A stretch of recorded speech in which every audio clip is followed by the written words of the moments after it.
All the time. 오늘은 저번 마가복음 2장에 이어서 오늘은 제 마가복음 3강 말씀의 제목은 죄인을 부르러 오신 예수님입니다. 제가 기도하고 시작하겠습니다.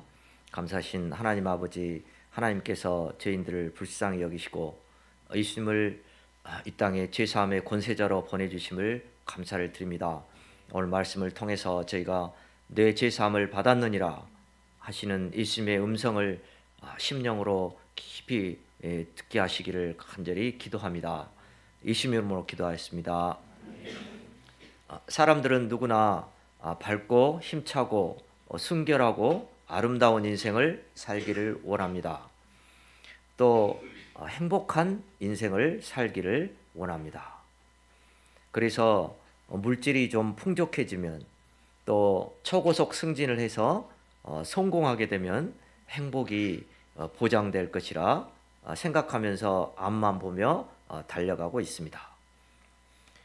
하지만 성경은 죄 문제를 해결함 받아야만 하나님과 올바른 관계성을 맺게 되고 진정으로 행복한 인생을 살 수 있다고 말하고 있습니다. 오늘 본문에는 중풍병자와 셀이 두 종류의 죄인이 나옵니다. 이들은 원치 않게도 하나님의 창조 목적에서 벗어난 삶을 살고 있던 자들이었습니다. 예수님은 이들의 죄 문제에 깊은 관심을 가지시고 이들의 죄 문제를 해결해 주십니다. 우리가 오늘 말씀을 통해서 자신의 죄 문제를 깊이 발견하고 사죄의 권세자 되신 예수님, 또 죄인을 부르러 오신 예수님을 깊이 만날 수 있기를 기도합니다. 파트 1, 중풍병자의 죄를 사하신 예수님, 1절에서 12절입니다. 1절을 보십시오. 수일 후에 예수께서 가버나움에 들어가시니 집에 계시다는 소문이 들린지라. 수일 후에 예수께서 다시 가버나움으로 들어오셨습니다. 이 소문은 순식간에 가버나움과 그 주변에 퍼졌습니다. 2절을 보십시오. 많은 사람이 모여서 문 앞까지도 들어설 자리가 없게 되었는데 예수께서 그들에게 도를 말씀하시더니 많은 사람이 예수님이 계시는 집으로 몰려왔습니다. 얼마나 많은 사람들이 왔는지 집안이 꽉 차고 그래서 안으로 들어가지도 못한 사람들이 밖에까지 몰려 있었습니다. 예수님은 그들을 위해 도를 말씀하셨습니다. 도란 인생이 살아가야 할 바른 길, 곧 하나님의 말씀을 가리킵니다. 도는 논어에 있는 것이 아니라 하나님의 말씀에 있습니다. 예수님은 하나님의 말씀만이 그들에게 구원을 주고 참된 기쁨과 평화를 주는 것을 아셨기 때문에 열심히 하나님의 말씀을 가르치셨습니다. 가버나움에 말씀을 사랑하고 하나님을 사랑하는 교회의 한 모임이 있었습니다. 그들은 교회의 싱얼롱도 섬기며 모여서 기도도 하면서 열심히 하나님의 역사를 섬기고 있었습니다. 그런데 그 멤버 중 한 명이 갑자기 뇌출혈로 쓰러지고 말았습니다. 그들은 백방으로 병원을 찾아다니면서 애를 써봤지만 친구는 차도가 전혀 없었습니다. 그때 예수님께서 가버나움으로 다시 들어오셨다는 소식을 듣게 되었습니다. 예수님께 나아가면 반드시 고쳐주실 거야. 그들은 즉시로 들 것을 준비하고 친구를 침상에 메고 예수님께로 향했습니다. 하지만 그곳에 도착했을 때는 이미 문 밖에까지 사람들이 꽉 들어차 있었습니다. 사람들은 저마다 자기 병이 가장 심각하다고 생각하고 있었기 때문에 양보해서 이들을 들여보내줄 생각이 추호도 없었습니다. 이때 그들은 상황이 이러니 어쩔 수 없다고 생각하고 다음 날로 연기하거나 포기할 수밖에 없었습니다.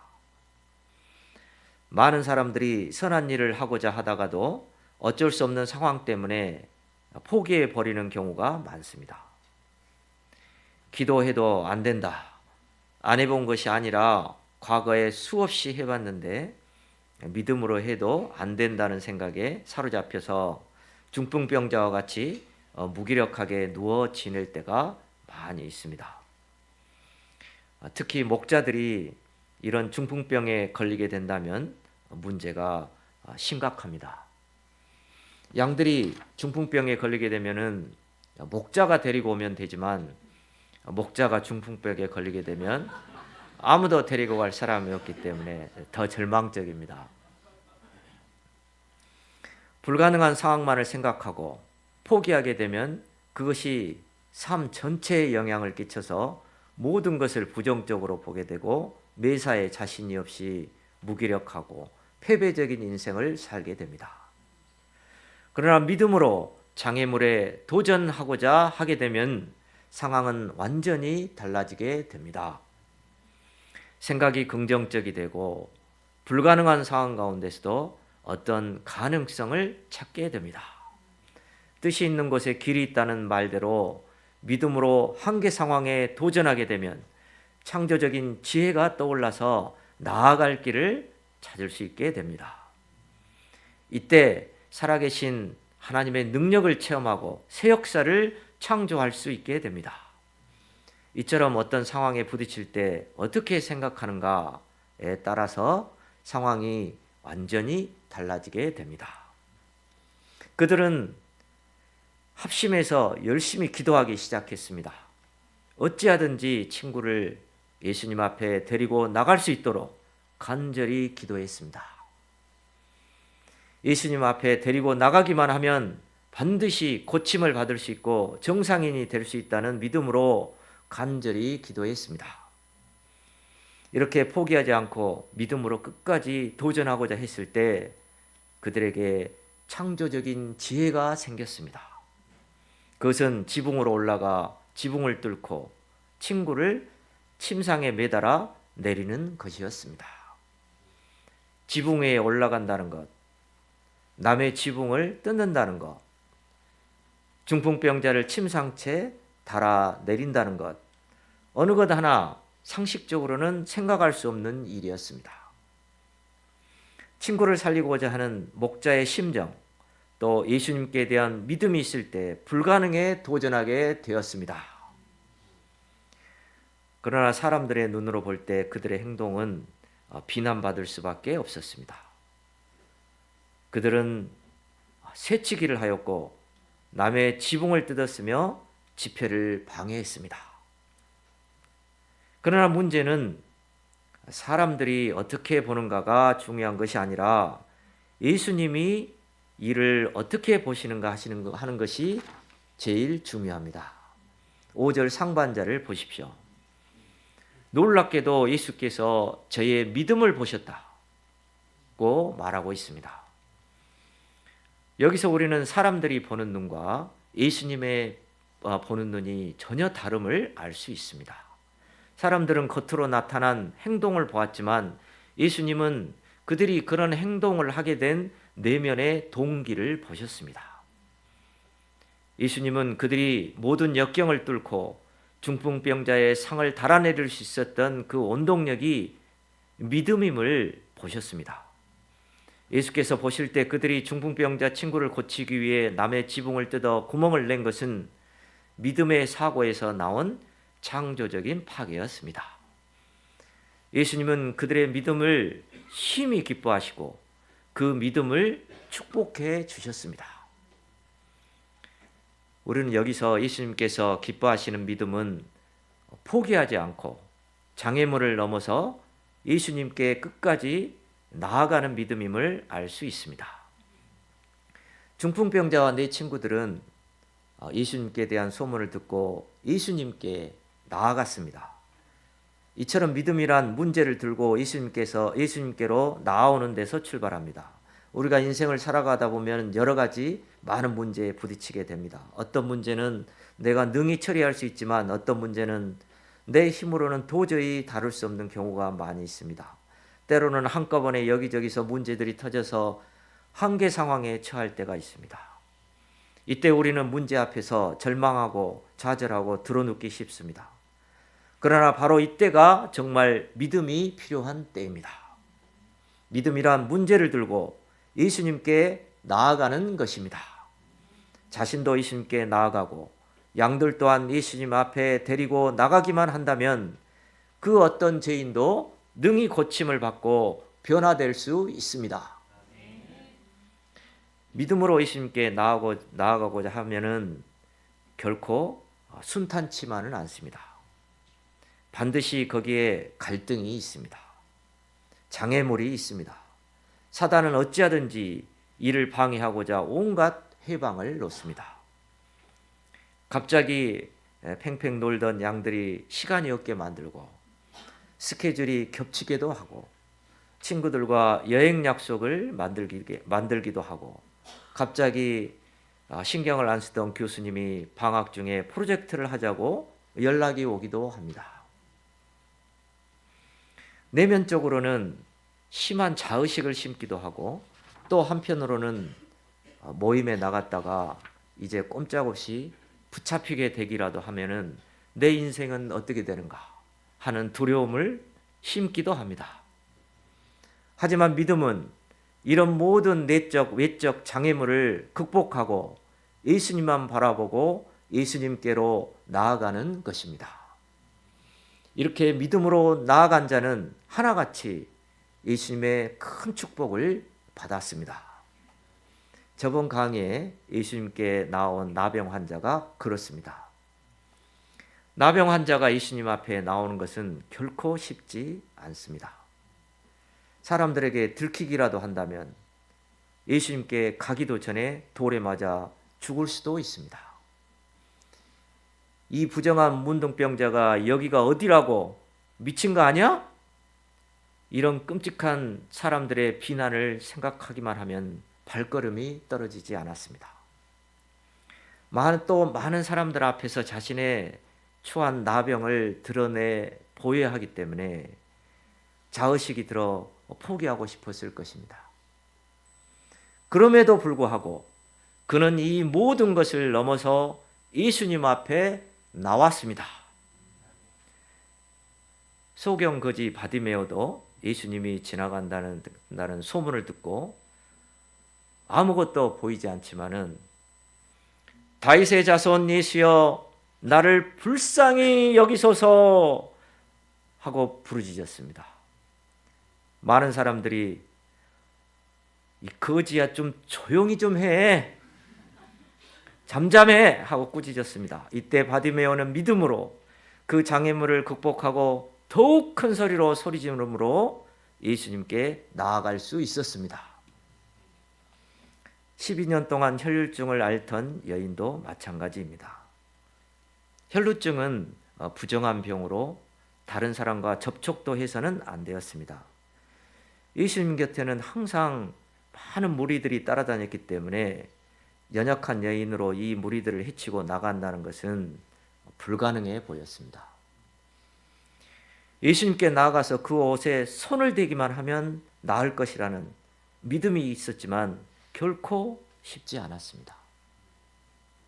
하지만 그녀는 굳게 결심하고 눈에 힘을 주고 마치 미식 축구 선수가 터치다운을 향해 돌진하듯 건장한 사내들을 어깨빵으로 보내버리고 나아갔습니다. 마침내 예수님의 옷자락에 터치다운을 성공했습니다. 이처럼 믿음이란 장애물 앞에 엎드러지지 아니하고 장애물을 극복하고 예수님께 나아가는 것입니다. 히브리서 10장 38절 39절은 말합니다. 함께 읽어보시겠습니다. 시작.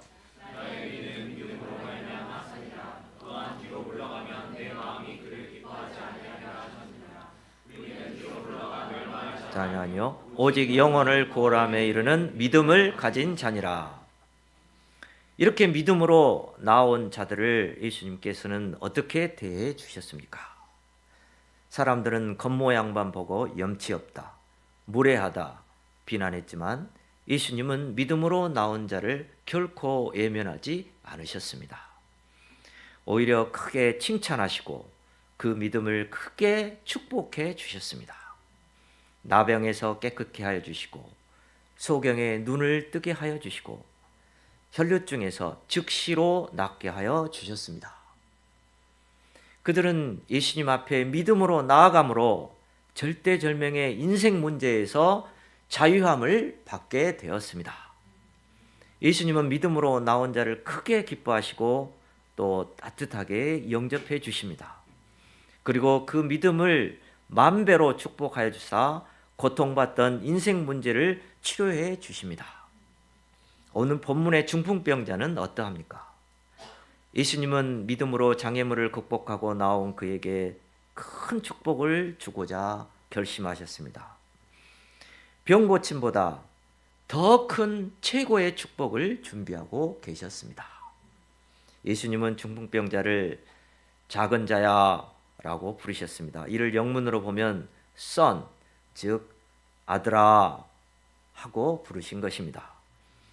우리가 예수님께 나아가면 예수님은 아들아 하고 영접해 주십니다. 중풍병자는 결코 사랑스럽지 못합니다. 그러나 그가 믿음으로 나왔을 때 예수님은 그를 사랑스러운 아들로 보시고 My son 이라고 부르시며 따뜻히 영접해 주셨습니다. 이때 사람들은 예수님께서 여느 병자와 마찬가지로 그의 중풍병자를 말씀으로 치료해 주실 것을 기대했습니다. 하지만 예수님은 이보다 더 큰 축복을 주시기를 준비하고 계셨습니다. 5절 하반절을 보십시오. 5절 하반절 중풍병자에게 이르시되, 여기서부터 함께 읽어보시겠습니다. 시작.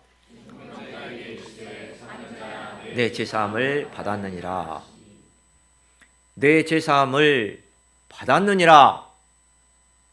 예수님은 중풍병자가 제사함을 받은 것을 온 천하에 선포하셨습니다.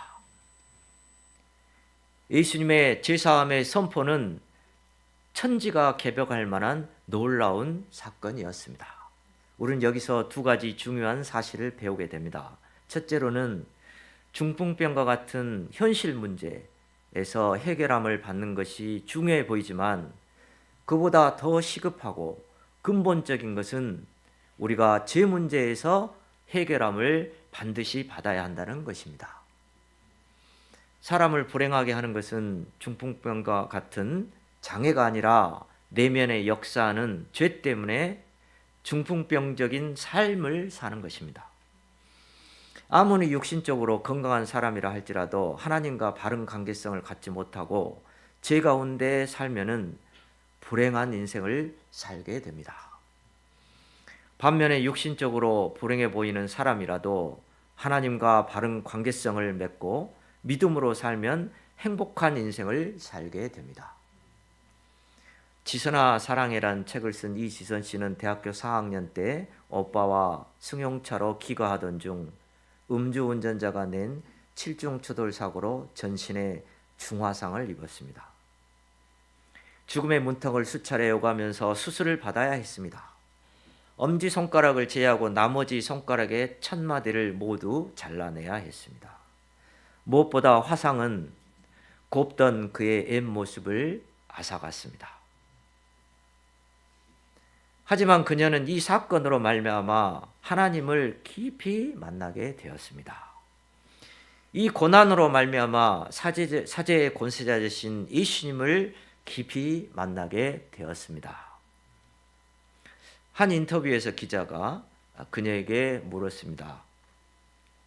혹시 다시 옛날로 돌아갈 수 있다면 돌아가시겠습니까? 그녀는 잠시 한참 생각하다가 그 기자에게 말하였습니다. 아니요, 돌아가지 않겠습니다. 지금이 더 행복하거든요. 그녀는 이후 미국 UCLA에서 사회복지학 박사학위를 취득하고 17년부터 한동대 상담심리 사회복지학부 교수로 근무하다가 지금은 자신의 모교인 이화여대 교수로 근무하고 있습니다. 사람을 못쓰게 만드는 것은 중풍병이 아니라 중풍병적인 삶을 사는 것입니다. 범사에 감사하기보다 원망하고 불평하며 사물을 긍정적으로 보기보다 부정적으로 보며 믿음으로 불가능에 도전하며 도전적이고 생명력이 넘치는 인생을 살기보다 환경을 탓하고 부모를 탓하고 조상 탓을 하며 안일하고 무기력한 인생을 살며 하나님을 의지하고 자립적이고 개척적인 인생을 살기보다 사람들을 의지하고 의존적인 인생을 사는 것이 바로 중풍병적인 삶을 사는 것입니다. 이런 인생을 사는 것은 하나님 앞에서 큰 죄입니다. 그러므로 우리가 어떤 절망적인 상황 가운데서도 감사하고 도전적이고 자립적이고 개척적인 인생을 살기를 원한다면 중풍병적인 삶을 회개하고 죄 문제에서 해결받아야 합니다. 둘째, 예수님은 죄 문제를 해결해 주시는 사죄의 권세자가 되십니다. 내 죄사함을 받았느니라. 이는 실로 놀라운 사죄의 선포입니다. 내 죄사함을 받았느니라. 이는 사형 선고를 받은 죄수에게 무죄를 선고하는 것과 같습니다. 예수님은 믿음으로 나온 중풍병자에게 무죄를 선고하심으로 그를 얽어매고 있던 죄의 사슬에서 해방시켜 주셨습니다. 내 죄사함을 받았느니라. 중풍병자의 죄를 사하신 이 예수님의 죄사함의 선포는 어떤 것입니까? 예수님의 죄사함은 일방적인 것이며 가장 최종적인 것이고 어느 시공간에 한정되지 않는 온 우주적으로 선포되는 절대적인 것입니다. 최고의 권세자가 최고의 권위로 선포하는 것이므로 어느 누구도 이에 의의를 제기할 수 없고 어느 누구도 이를 부정할 수 없습니다. 그러므로 중풍병자의 죄사함을 받은 것은 어느 누구도 부인할 수 없는 것입니다. 사람들은 인생을 살아나가면서 알게 모르게 많은 죄를 짓습니다. 그리고 죄의식에 시달리며 고통합니다. 사람들은 죄의식에 벗어나기 위해서 남몰래 많은 노력을 합니다. 인도인들은 고행을 하고 겐지스강에 몸을 씻으면 깨끗함을 받는다고 생각하고 수백만 명이 더러운 겐지스강에 몸을 담굽니다. 불교에서는 선을 행함으로 지은 죄를 상쇄해 보고자 애를 쓰지만 선을 행하는 것보다 지은 죄가 항상 더 많아서 도로함이 타불이 됩니다. 어떤 사람은 세월이 약이겠죠 하며 모든 일에 몰두하며 어떤 일에 몰두하며 옛서 죄를 잊어버리고자 하지만 한 번 지은 죄는 결코 잊혀지지 않습니다. 잊어버린 듯 하다가 비슷한 상황이 전개되면 과거의 기억이 생생하게 되살아나 그를 미치도록 괴롭힙니다. 죄는 사람들이 용서할 수 있는 성질의 것이 아니라 하나님께로부터 용서를 받아야 하기 때문입니다. 죄는 내가 비록 사람들에게 죄를 지었다 할지라도 근본적으로는 하나님께 범죄한 것입니다. 그래서 다윗은 시편 51편 4절에서 내가 주께만 범죄하였다고 고백하였고 탕자의 비유에서 방탕한 아들이 내가 하늘과 아버지 앞에 죄를 지었나이다 라고 고백했습니다. 인간은 죄로 인해 불행한 인생을 살고 나중에는 죄의 싹수로 영원한 멸망에 처하게 되었습니다. 이 죄 문제는 우리 인간의 힘이나 노력으로 도저히 해결할 수 없습니다. 이는 오직 사죄의 권세자 되시는 예수님만이 해결할 수 있습니다. 예수님은 마태복음 18장에서 주인에게 1만 달란트 빚진 어떤 종의 이야기를 통해 인간의 죄 문제가 얼마나 심각한가를 설명해 주셨습니다. 1만 달란트를 한 노동자가 1년 내내 하루도 쉬지 않고 일한다 하더라도 16만 4천 년이 걸립니다. 넘게 천문학적인 숫자입니다. 우리가 지은 죄는 너무나 엄청나서 일생 이 빚에 짓눌려 살다가 멸망할 운명에 처하게 되었습니다. 주인이 그 종을 불쌍히 여기고 그 모든 빚을 탕각에 주었을 때 빚 문제가 해결될 수 있었습니다. 예수님께서 우리를 불쌍히 여기사 일방적으로 죄를 용서해 주실 때만이 해결될 수 있습니다. 예수님은 십자가에서 그 보배 피를 흘리심으로 우리의 죄를 용서해 주셨습니다. 예수님께서 중풍병자에게 죄사함을 선포하시자 그곳에 앉아있던 서기관들이 졸고 있다가 이 말씀을 듣고 깜짝 놀랐습니다. 그들은 이 사람이 어찌 이렇게 말하는가, 신성모독이로다. 오직 하나님 한 분 외에는 누가 능히 죄를 사하겠느냐 하며 속으로 중얼거렸습니다. 하나님 한 분 외에는 아무도 죄를 사할 수 없다는 그들의 견해는 맞습니다. 그러나 그들은 예수님이야말로 바로 이 땅에 오신 하나님이신 줄 알지 못했습니다. 서기관들은 감히 겉으로 드러내지는 못하고 속으로 생각했습니다. 그러나 예수님은 그들이 무슨 생각을 하고 있는지 곧 아셨습니다. 중풍병자에게 내 죄사함을 받았느니라 하는 말은 말하기는 쉽지만 하나님만이 하실 수 있는 말이요, 일어나 내 상을 가지고 걸어가라 하는 말은 능력이 없으면 할 수 없는 말입니다. 그러나 예수님은 땅에서 죄를 사하는 권세가 있는 줄 알게 하시기 위해 중풍병자에게 말씀하셨습니다. 내가 내게 이르노니 일어나 내 상을 가지고 집으로 가라. 그러자 그는 침상을 들고 벌떡 일어나 모든 사람이 보는 앞에서 당당히 걸어갔습니다. 눈에 보이지 않는 사제의 역사가 중풍병자가 일어나 걷게 되는 외적인 역사로 그 증거가 나타난 것입니다. 이와 같이 사제의 은혜를 받을 때 팔다리에 힘이 생기고 자립적이고 능력 있는 힘찬 인생을 살 수 있게 됩니다. 사제의 역사는 사람을 근본적으로 변하여 새 사람이 되게 합니다. 무기력하고 의존적인 자가 박력 있고 자립적인 인생을 살게 됩니다. 늘 불평하던 자가 범사에 감사하는 인생을 살게 됩니다. 제사함은 근본적으로 모든 것을 회복시켜 줍니다. 제사함을 받게 될 때 하나님과의 관계성이 회복되고 인간과의 관계성도 회복되고 자기 자신과의 관계성도 회복되어서 기쁨이 넘치는 행복한 인생을 살 수 있게 됩니다. 파트 죄인을 부르러 오신 예수님 13절에서 17절입니다. 예수님께서 다시 바닷가로 나가시자 수많은 사람들이 예수님께 모여들었습니다. 예수님은 사람들이 모이면 하나님의 말씀을 가르치는 사역에 전념하셨습니다. 예수님께서 메시지를 마치시고 길을 가시다가 세관 앞을 지나가게 되었습니다. 그리고 거기서 알페오의 아들 레이가 세관에 힘없이 앉아 있는 것을 보셨습니다. 예수님은 지나가는 걸음을 멈추시고 한참 동안 그를 주목하신 뒤에 그에게 나를 좇으라 하고 말씀하셨습니다. 그러자 레이는 그 자리에서 즉시로 일어나서 예수님을 쫓았습니다. 세리는 로마의 하수인 노릇을 하며 고통받는 백성들을 착취했기 때문에 백성들로부터 멸시와 증오의 대상이 되었습니다. 세리는 창기와 함께 공인된 죄인으로 낙인 찍힌 사람들이었습니다. 사람들은 세리를 매국노, 이방인과 같이 여기고 소외시켰습니다.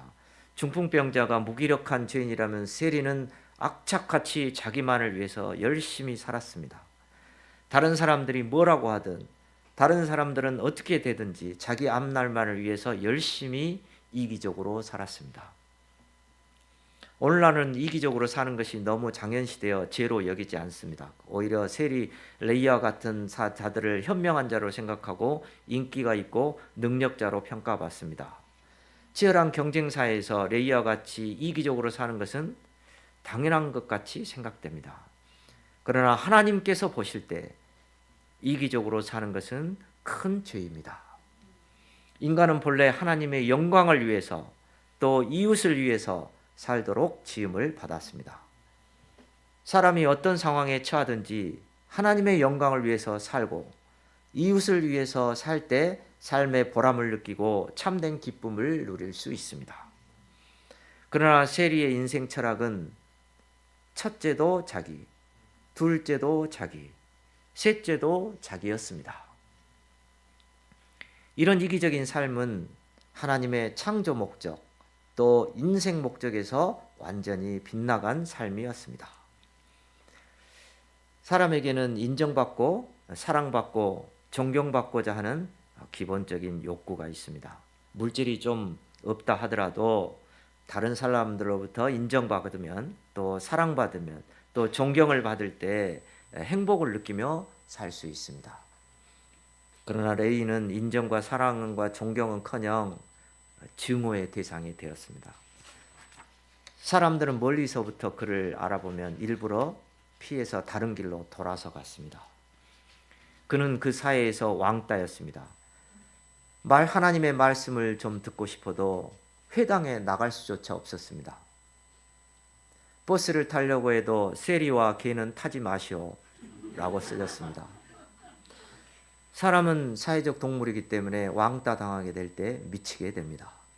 레이도 돈을 벌기까지는 별 문제가 없었지만 돈을 벌고 난 후 동족들에게 왕따 당하는 괴로움에 시달렸을 것입니다. 멀리서 수군대는 사람들만 봐도 모두가 자기를 비난하고 욕을 하고 있다는 착각이 들었습니다. 하나님 앞에 심판받을 것과 죄의식에 시달리면서 밤마다 악몽을 꾸게 되고 식은땀을 흘려야 했습니다. 그는 지금까지 살아온 이기적인 삶이 자신을 파멸의 구렁텅이로 몰아넣고 있음을 이제서야 깨달았습니다. 그의 영혼은 절망의 심연에서 구원해 줄 메시아를 간절히 찾고 있었습니다. 예수님은 이런 그가 세간에 앉아 있는 것을 보신 것입니다. 예수님은 그의 내면의 고독과 절망에 찬 그 내면의 모습을 보시고 자리에서 일어나 나를 쫓으라 하고 말씀하셨습니다. 이 말씀은 레이에게 임한 사죄의 은혜였습니다. 예수님은 그의 과거를 한마디도 묻지 않으시고 예수님을 따르는 제자로서 새 인생을 살도록 해 주셨습니다. 또 예수님은 나를 좇으라 하고 말씀하시므로 지금까지 그가 살아온 인생의 목적과 방향을 완전히 바꾸어 주셨습니다. 그가 불행하게 된 것은 그 인생의 목적과 방향이 잘못되었음을 아시고 그가 더 이상 이기적으로 살지 않고 예수님께 목적을 두고 예수님을 위해 살도록 인생의 목적과 방향을 바로잡아 주신 것입니다. 나를 좇으라 하시는 예수님의 말씀은 그를 제자로 초청하시는 말씀입니다. 세리 레이는 이기심으로 너무 깊이 병들어 누가 보나 제작감이 되지 못하는 자입니다. 기존에 있던 제자 그룹에도 분란을 일으킬 수도 있었습니다. 죄인 세리를 제자로 두게 되면 종교 지도자들의 맛있는 비난의 표적이 될 수 있습니다. 예수님께서 세리 레이를 12제자 중 하나로 부르신 사건은 정말로 충격적인 사건이었습니다. 이는 예수님께서 그를 불쌍히 여기셨기 때문입니다. 사람들은 그를 정죄하고 벌레 보듯이 피하였지만 예수님은 그를 용납하시고 크신 사랑으로 품어주셨습니다. 예수님은 그가 장차 마태복음을 쓸 성사학자요 세상의 빛이 될 위대한 하나님의 종이 될 가능성을 보셨습니다. 레이가 일어나 예수님을 쫓았을 때 그의 마음에 놀라운 변화가 일어났습니다. 그에게 전에 맛볼 수 없었던 기쁨과 평강이 차고 넘쳤습니다. 삶의 희열과 희망이 생겼습니다. 과거에는 온통 잿빛으로만 보이던 세상이 밝고 환하게 보였습니다. 모든 것이 새롭고 사랑스럽게 보였습니다. 이렇게 예수님을 쫓을 때 기쁨이 넘치게 됩니다. 그는 샘솟는 기쁨을 억제할 수 없어서 예수님을 위해서 잔치를 베풀었습니다. 그리고 이 잔치에 같은 동료 세리들을 많이 초대했습니다. 김세리, 이세리, 박세리가 잔치에 참여해서 들어왔습니다. 레위의 집에서 천국잔치가 벌어졌습니다.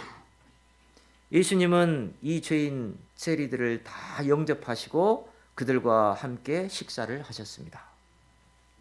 유대인의 관습에 따르면 함께 같이 식사한다는 것은 특별한 의미가 있고 큰 의미가 있습니다. 세리와 죄인들은 이방인보다 못한 자들로 취급되었기 때문에 그들과 함께 식사한다는 것은 일반인으로서도 상상할 수 없는 일이었습니다. 그러나 예수님은 그들과 함께 식사하심으로 그들의 친구가 되어 주셨습니다. 예수님은 죄인들을 구원하시기에 문둥이에게는 문둥이의 모습이 되어 주시고 중풍병자에게는 중풍병자의 모습이 되어 주시고 세리에게는 세리의 모습이 되어 주셨습니다. 사랑의 잔치가 한창 묵어 익어갈 무렵 냄새를 맡고 찾아온 종교 경찰들이 있었습니다. 그들은 예수님이 세리와 죄인들과 함께 식사하는 것을 보고 혀를 끌끌 차며 따져 물었습니다. 어찌하여 너희 선생은 세리와 죄인들과 함께 식사하느냐? 이에 예수님은 자신이 왜 세리와 죄인들과 함께 먹고 마시는가를 그 이유를 설명해 주셨습니다. 17절을 보십시오. 17절을 함께 읽겠습니다. 시작.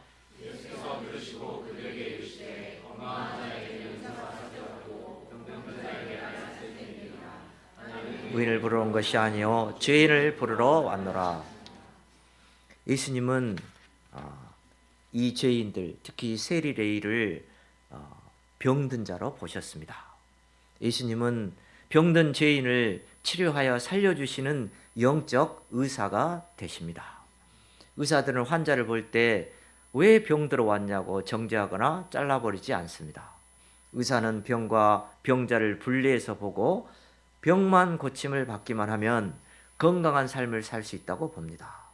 병든 자에게 의사가 필요하듯이 죄인에게 구주가 필요합니다. 우리는 과거 중풍병자나 세리와 같이 살다가 예수님께 나와 나음을 입고 건강한 삶을 살게 되었습니다. 그런데 문제는 신앙생활을 오래 할수록 바리새인과 같이 의인이 되어서 자신은 중풍병자나 세리와는 이제 아무 관계가 없는 자로 생각하기 쉽다는 것입니다.